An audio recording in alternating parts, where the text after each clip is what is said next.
Hello book lovers, कैसे हो आप लोग। आशा करता हूँ आप लोग बहुत बढ़िया होंगे। आज जो किताब मैं आपके सामने लाया हुआ एक्सप्लेन करने के लिए, वो किताब का नाम है the easy life in Kamusari. Specially ये जापानीज किताब है, लिखा है शियोन मिउरा ने और ट्रांसलेट किया है जूलियट विंटर्स कारपेंटर। किताब में डिटेल में जाते हो तो ये किताब में आपको एक लड़का मिलेगा, यूकी हिरानो, जो कि स्कूल पास करके टोक्यो योकोहामा जगह में वो रहता है, स्पेशली टाउन इलाके में रहता है जापान का। जब उसका क्लास 10 पास हो गया तो उसका मम्मी और एक अंकल दोनों मिलके उसको एक गांव इलाका में भेजता है कि कुछ कर ले, कुछ पैसा इनकम कर। 10,000 यन देगा बोला था वहाँ में, एज ए अप्रेंटिसशिप। जैसे आजकल आप लोग सुनते हो ना, अप्रेंटिसशिप ट्रेनिंग ओएनजीसी ऑयल सब में निकलता है, वैसे ही यहाँ में भी कामासुरा लंबर करके कंपनी है, उसके अंतर्गत जो यूकी है उसको काम करना पड़ेगा। लंबर आपको पता ही है, पेड़ काटने का, उसके बाद आपको फिर पौधा लगाना, वो पेड़ से मैचस्टिक पेपर वेपर बनता है, तो वहां में जाके काटना और लगाना, ये काम यूकी को सीखना पड़ेगा।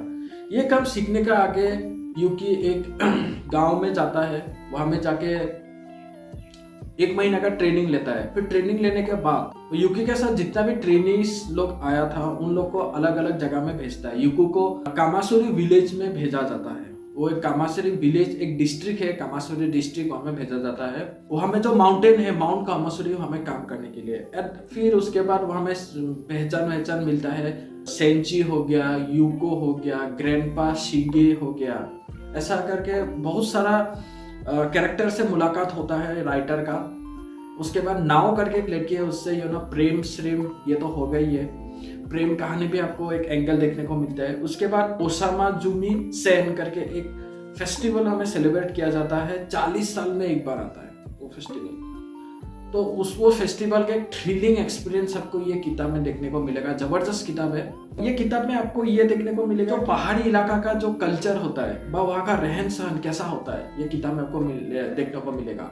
अगर आप पेड़ काटने का काम अगर जुड़ना चाहते हो तो पेड़ काटने का काम में ये किताब पढ़िए, तो आपको आइडिया मिलेगा कि पेड़ काटने का काम कितना ज़्यादा अमेजिंग, उसके बाद उसके साथ साथ हार्ड वर्किंग होता है।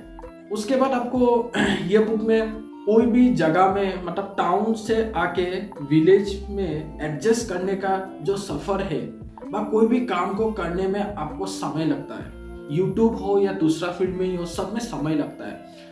तो वो समय आपको देना पड़ेगा, कंसिस्टेंसी रखना पड़ेगा, पेशेंस होना पड़ेगा। तो ये किताब में ये सब देखने को मिलता है। किताब में जो मेन कैरेक्टर है यूकी हिरानो, उसका जो हाथ है वो ब्लिस्टर्स आ जाता है काम करके करके, क्योंकि एक टाउन में रहने वाला बंदा है जो कि गांव में रह रहा है। वहाँ का जितना भी काम है, इसमें सबसे जो टफेस्ट काम है वो है फॉरेस्ट्री, वो कर रहा है, तो एकदम छाले पड़ जाता है, फूल जाता है हाथ। तो ये सब आपको ये किताब में पढ़ने को मिलेगा कि कोई भी काम, कठिन से कठिन काम अगर आप समय देते हैं और पेशेंस से करते हैं तो आप कोई भी काम कर सकते हैं। कोई भी काम इम्पॉसिबल नहीं, सब पॉसिबल है।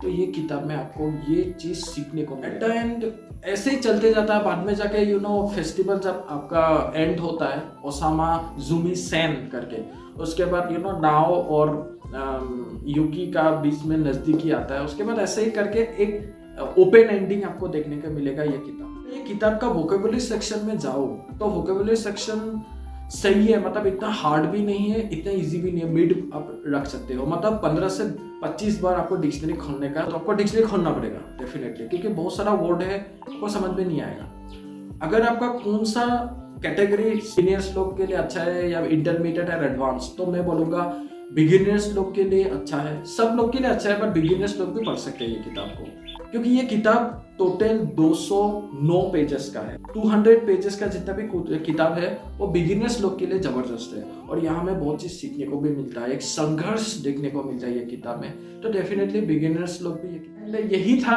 आज का जो किताब है। ये किताब में सब एंगल आपको देखने को मिलेगा, प्यार, मोहब्बत, दर्द, दुख, पीड़ा, सब एंगल आपको ये किताब में देखने को मिलेगा। बट यस, इतना भी इंटरेस्टिंग नहीं है, आपको पढ़ना पड़ेगा, क्योंकि बीच बीच में जो कनेक्टिंग पॉइंट है वो छूट जाता है, फिर बीच बीच में वो कनेक्टिंग पॉइंट निकल के आता है, फिर छूटता है, फिर निकलता है। मतलब आपको पढ़ते रहोगे ना ये किताब, तो आपको कुछ लेवल के बाद बोरिंग लगने लगेगा, फिर से इंटरेस्टिंग लगेगा, फिर बोरिंग, फिर इंटरेस्टिंग, फिर बोरिंग, ऐसा करके ये किताब को लिखा गया। ये एक फ्रिक्शनल किताब है, जॉनरा अगर बताओ तो फ्रिक्शन में बोल सकता हूँ। स्पेशली जो शियोन म्यूरी है वो एक पहाड़ में जाके वहाँ का आदमी से बातचीत करके वहाँ का आदमी ने बताया ये एक स्टोरी है जो कि शियोन म्यूरा ने लिखा है और ट्रांसलेट किया है जूलियट विंटर्स कारपेंटर। तो इतना में ही आज का बुक रिव्यू में ख़त्म करता हूँ। आशा करता हूँ कि आप यह किताब पढ़ेंगे और बस इतना ही। फिर से एक नया किताब से मैं मुलाकात होगा। इतने में ही, नमस्ते।